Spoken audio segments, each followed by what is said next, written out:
Hello, everybody, and welcome to WOTS Weekly Features. Happy Pride Week! This week, we have 3 members of the LGBTQ+ Writers Alliance, the Kraken Collective. Join Claudie Arsenault, Dove Cooper, and Kaia Sønderby as we discuss queerness, publishing, and the wondrous ways science fiction and fantasy can show us to a better world.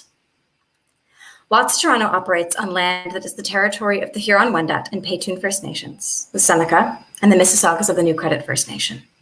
This territory is the subject of the Dish with One Spoon Wampum Belt Covenant, which is an agreement between the Haudenosaunee Confederacy and the Confederacy of the Anishinaabe and Allied Nations to care for and share the resources around the Great Lakes in peace. We encourage you to educate yourself about the land that you live on, wherever it is that you're tuning in from. So I'm going to introduce our panelists one at a time. Firstly, we have Claudie Arsenault. Hello. Hi. Claudie is an asexual and aromantic spectrum writer hailing from the mostly francophone Quebec City. The stories of her heart revolve around platonic affections, especially friendship and families, and her love for sprawling casts invariably turns her novels into multi-storylined wonders. She is a founding member of the Kraken Collective, as well as an editor for Common Bonds, an aromantic speculative anthology. Claudie is also well known for her database of aro and ace characters and her unending love of squids. Yes. Next up, we have Dove Cooper. Hello there. Hi. Dove has an MA in English Literature and Creative Writing, but wouldn't call herself an authority on either. She currently resides on the European continent, and her idiom and spelling are, despite her best efforts, geographically confused poor things. Her tastes are equally eclectic, though fantasy will always be her first love. She's been chasing stories one way or another since she was old enough to follow a narrative. And then last but not least, we have Kaia. Hello. Kaia Sønderby is an American currently residing in Sweden with her Danish husband. She hopes to eventually escape to a warmer country that actually sees the sun for more than 1 month out of every year. Her hobbies include reading, playing video games, various and sundry art projects, usually involving far too much glitter, and being a feminist killjoy. And her interests vary from history to the paranormal to maritime disasters. She's also the proud mama of a continually expanding array of rodents. Welcome, everybody. So happy to have you all here. This is very exciting for me. So I would love to hear a little bit right off the bat about what the Kraken Collective is. It's quite unusual and delightful. So I would love to know, why did it get started? Who is it for? What does it provide to the literary community? Claudie, if you could let us know. Yeah, so we're essentially an alliance of self-publishing authors. Each of us in the collective keeps all of their rights, does still all of the work in getting a book out. But we decided to basically make an entity of, I guess, shared platforms would be the word for it, and also shared knowledge, because there's a lot to know when you're publishing your own things. And by making a collective, we can share reader base, because a lot of our books had similarities. We can share marketing techniques. We can give each other feedback, and from behind the scenes, that's what we share. For the readers, it's also a way to easily find a lot of really cool indie queer books in the same place. Mm-hmm. Everyone that joins, and there's a lot of us that have books that also are published outside of the collective, because the ones that we actually tag Kraken Collective all kind of share this fun, not necessarily adventurous, but positive fantasy and science fiction that just happens to have queer characters at their heart. Mm-hmm, mm-hmm. That's mostly it. Mm-hmm. Do either of our other panelists want to chime in and say a little bit about what Kraken Collective has meant to them? I think what it's really meant, for me at least, is a bigger sense of community. Because when you self-publish, it can be very lonely, and just coming together, publishing some of the same stories. It's been really great for just community building as well, and everything that Claudie said as well. But it's about making friends as well, I think. I think when you're indie publishing, it is also really good to have a few people who understand what you're doing and why, who you can talk to if you need to. And that's another great thing about it. Mm-hmm. And Duff makes me think, when we started this thing, a lot of us just had we had just been either dropped by a small publisher or we were dissatisfied with our current publisher, and a lot of us were just wondering what we were going to do with our stories at this point. So a lot of the founding members, they had like press Spanish on them and stuff like that too, and we're like, you know what, maybe we should just do this together instead. What might be easier. Yeah, build up something that's a lot more collaborative and a lot more supportive in nature. Yes. That makes a lot of sense. So I would love, in that case, to hear a little bit about each of your works. Would you be able to give us a quick pitch for a book or a series that each of you have written or are in the process of writing? Maybe Kaia, we'll start with you. Okay. Well, starting with the book Failure to Communicate, I'm writing a Star Trek-like space opera starring an autistic character. I'm autistic myself. And she is a liaison to alien species in the universe. Basically using skills I've picked up. I've learned to sort of read body language and stuff with more manually, because I can't really do it instinctually, which gave me the idea. So it's, if you want something with queer and neurodivergent characters, it's got that, and it's really got, you know, some Star Trek vibes with a bunch of different aliens, but a bunch of different planets and all of that. Big Arrival vibes for me in terms of let's actually communicate with the aliens instead of just trying to get rid of them. Yeah, it's very much more about communication and learning who they are and not just, you know, fighting them. Blam, blam. Dove, how about yourself? I tend to focus on asexual and aromantic fairy tale retellings in verse, and they can be fairly different in tone, but they're all asexual and aromantic fairy tale retellings. So, and I don't know what else to say. I'm excited to read them as somebody who shares those identities. So they're honestly they're great too. They're the cool thing about Dove's things are also the layer between the fairy tale and the digging really deep into the identities is just like stellar. So that's that. You can add that to your pitch. I'm gonna go with Baker Thief. It's also the easiest to pitch in a concise manner, but it's about an aromantic baker that basically tries to save his twin, and in the process of it unravels an entire conspiracy that's behind all of the evil soul gems that he was stealing beforehand. So he's both a baker and a thief. Therein is the title, but.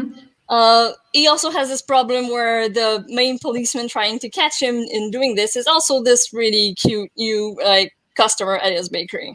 So it's both of those. And there's a lot in this, like the city where it happens is a secondary world, but it's heavily inspired by Quebec City, and I got like French puns in the novel and that sort of stuff.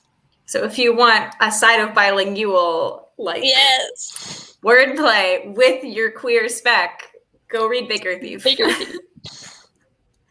Amazing. So all three of you, again, you've mentioned speculative fiction is a big love of all of yours. Kraken Collective is specifically built around queer spec fic.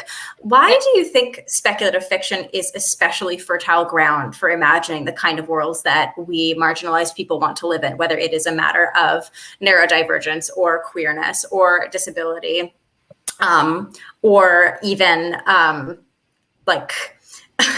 having or not having levels of other systemic oppression and racism and all of these things? Like speculative fiction seems to be where a lot of this stuff gets explored and dug into. And why do you think it is such a wonderful space for that? Why do you gravitate towards writing in these aesthetics and these genres? I mean, you kind of gave half the answer there. I think the freedom. You really did. Yeah, the freedom of having an entire new world that you can just build however you want for me was big, especially when I started, really getting into my queerness. Being able to build queer normative worlds was a big one. So that's one. And also, I just really fucking love magic.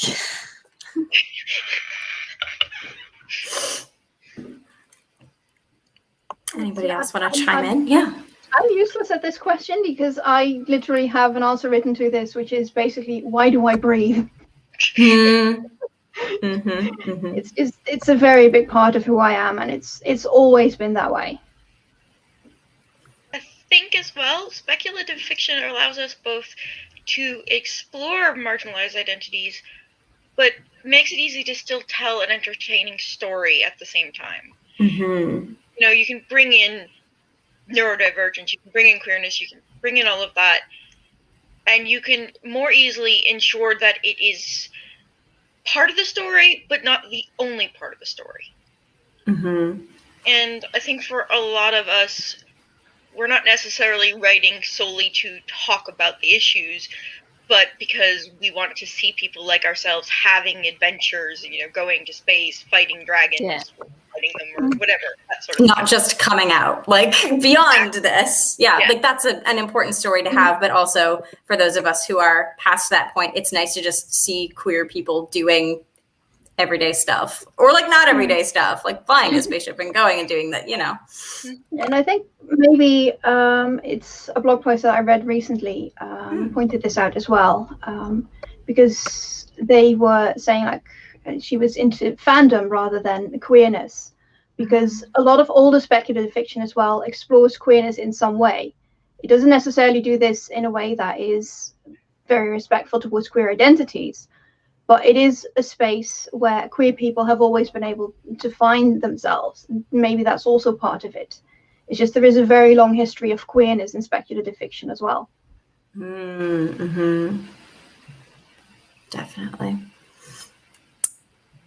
Well, it makes a lot of sense to me as somebody who also loves sci-fi, fantasy, the speculative as a space that is very liminal, a space that we can sort of, like dig into and dwell in these sort of very interesting interstitial spaces, being able to explore identities and then also not have to explore identities and just have them be there and do other stuff.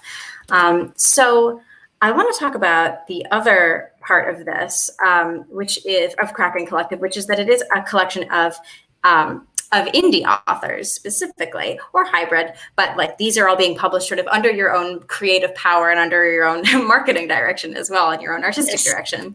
So it has been said before on Twitter and elsewhere that if you want to find good representation, whether it's LGBTQ individuals, BIPOC, etc., look to indie authors.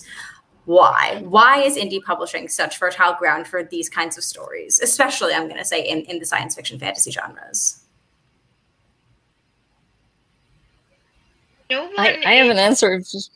Yeah, go ahead, Kaia. Go for it. There isn't really so much of a gate. So, you know, you don't have to worry about an agent telling you, well, this won't sell because these characters don't sell.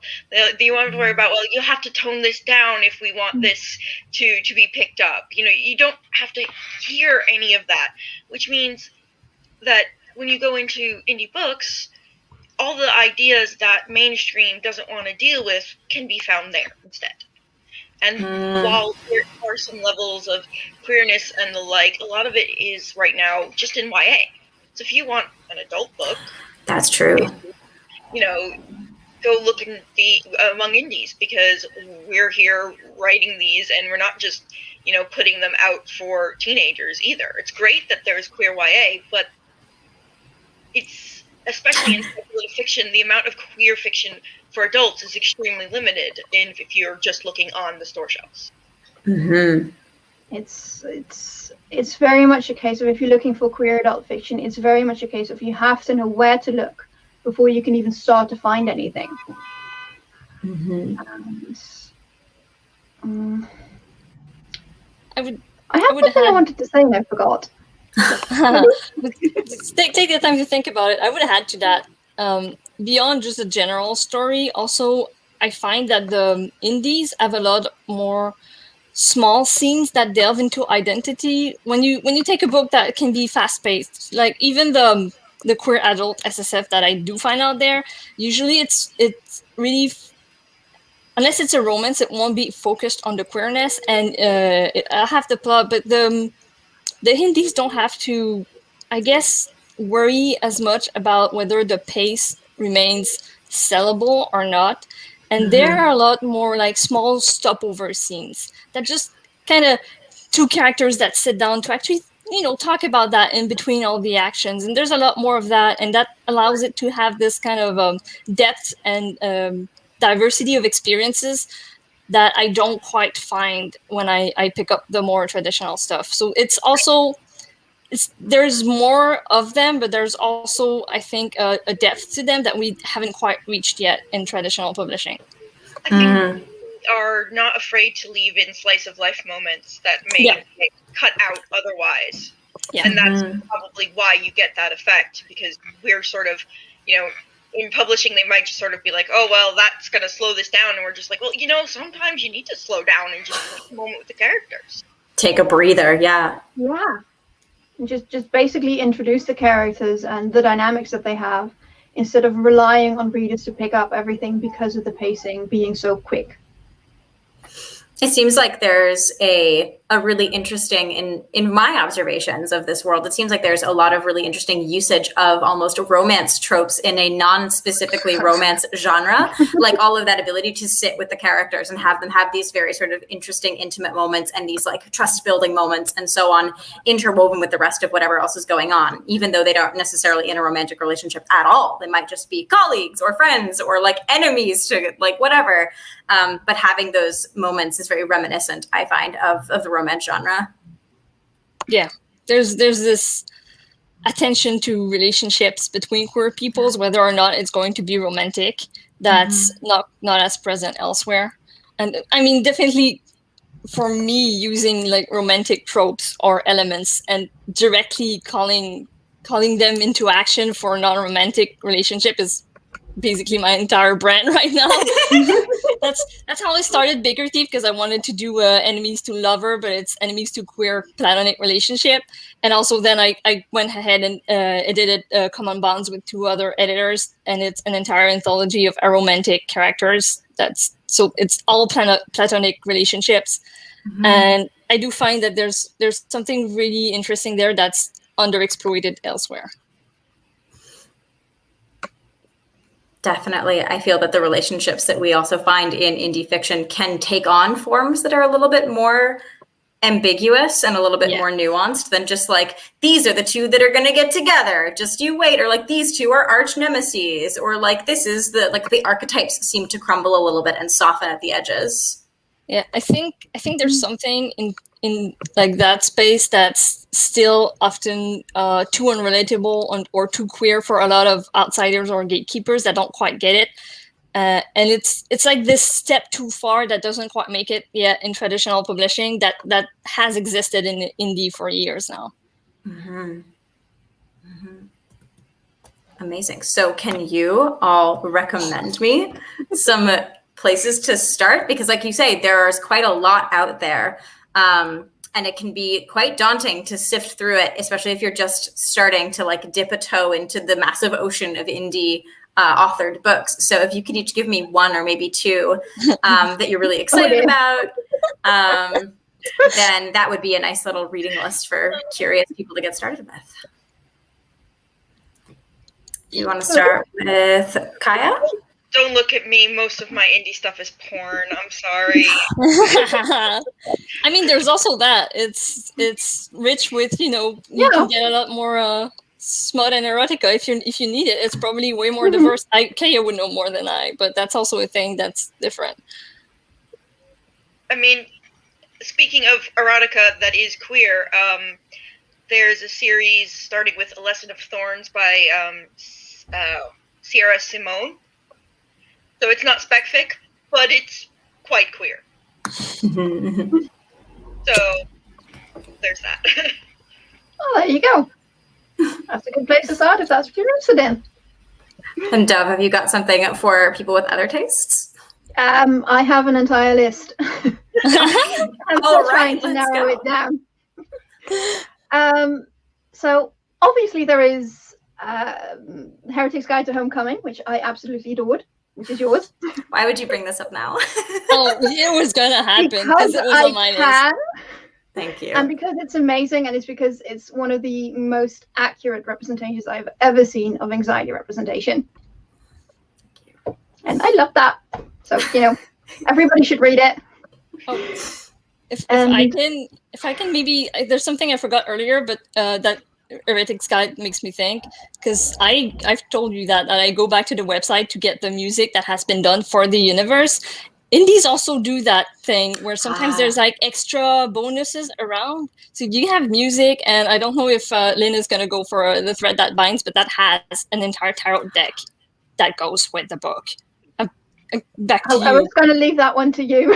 Oh, see, it's an absolutely wonderful book about three apprentice. I wasn't prepared to do this one. They're apprentices to illuminating books in an eternal magical library. It's beautiful and amazing. It's very character centric and soft and luminous. And there's one of the characters that communicate with the books. All of them communicate with the books in a different way, and one of them uses tarot. And their deck exists in real life. And who's the author of The Thread That Binds? Cedar McLeod. Cedar McLeod. Thank you. Yeah. So that's definitely worth it. Can I also point out that it is a super, super, super queer book? Oh, yeah. Mm-hmm. Everything in it. Everything is absolutely queer. Everybody in the book is queer. It's amazing. Let's see, then we have Deal with the Demon by Chase Verity, which is an urban fantasy novella about a single mother who is really struggling, who wants a new job, and she signs a contract with a demon. And this demon is going to give her success in a certain time frame. And they end up becoming, a partnership, because what she really wants is someone to help with the household. It's very sweet and very cute. That's so I love that, because we so rarely see, Kaia, you were talking about how so much queer fiction is YA, and I would posit that the opposite of fiction for YA is like fiction for parents, like where parents can see themselves in fiction. Mm-hmm. And so having something with a protagonist with a parent as a protagonist, that's really exciting. Yeah. I mean, I'm not a kids kind of person, so I'm a fur mom, and that's it. It doesn't go beyond. But I can see why that would be something that other people who are parents would appreciate, because I think a lot of times when you go outside of spec fic, you've just got, again, that problem, like, oh, you're a parent, here's a story about being a parent and nothing else. Mm-hmm. Yeah. Like, yes, you're a parent, but you're also a dragon slayer or a wizard or whatever. And I think that probably is really good for some people. There's an anthology coming. I think that's entirely that, and I forgot the name, but I think it was kickstarted, and I think the editor was Kaia Sønderby, and it's entirely stories about parenting, but in like spec fic universes. It looks really cool. I wish I remembered the name. I can't remember the name either. And if like my recommendation, like the one that I had listed and prepared that wasn't Thread That Binds, it wasn't so much one book, but I would say if you're looking for really unique indie, the kind of stuff that would not, in my opinion, get through traditional publishing at all, I would say go look for Pauline Blake's books, like both Sunstruck, which is urban fantasy / buddy cop, but between a human and a Bigfoot. It's amazing. And so that's one, and the novella is called Were-Cockroach, and it's 3 flatmates, 2 of which, I think it's only 2, are actual were-cockroaches, and they're trying to escape the city after aliens invaded. And it's super fun. It's just Pauline Blake has this dry, unique sense of humor and like kindness in everything that's in their book, and it's really worth like just looking at the entirety of their work, really. And Were-Cockroach is it's a first contact story as well, but it's a first contact story in a way that first contact is very rarely done. Yes. And like even when you look at Star Trek, first contact is the way that it's done in Were-Cockroach is still very rare, even in non-colonial situations or non-violent situations. Yeah, exactly that.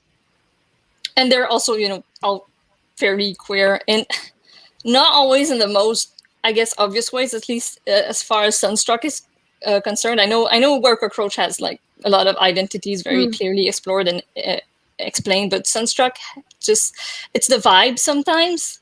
It still has it. Yeah, there's just an openness to possibilities and different ways of being that the book does not push anyone out. Also, it's been a few years since I read it, so like if there's something that's very clearly established, I wouldn't remember at this point. Same. Yeah, it's good though. It's really good. It is.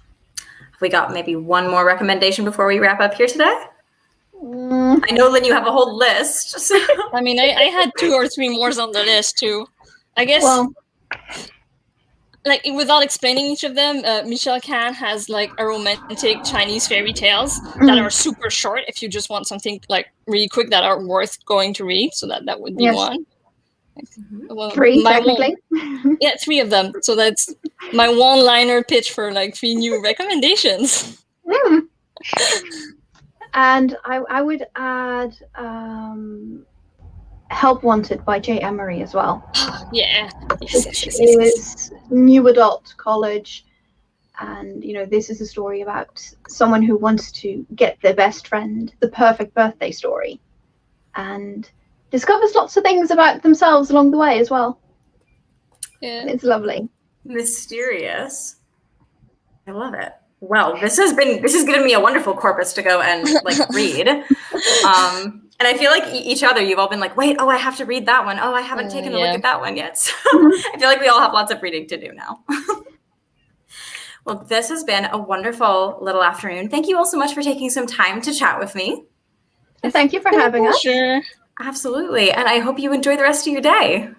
Thank you. You too. Thank you. I gotta go back to work now. Good luck. Merci. Good night. And thank you all for coming and watching us today. This has been our WOTS Weekly Feature. If you're curious about these authors and their fantastical books, you can visit krakencollectivebooks.com. Tune in on Thursday, June 10th, for a conversation about queer comic arts with Derek Chow. For discounts and deals, you can check out toronto.thewordonthestreet.ca/weekly-features. I am your host, Sienna Tristan, and on behalf of WOTS Toronto, happy Pride Week.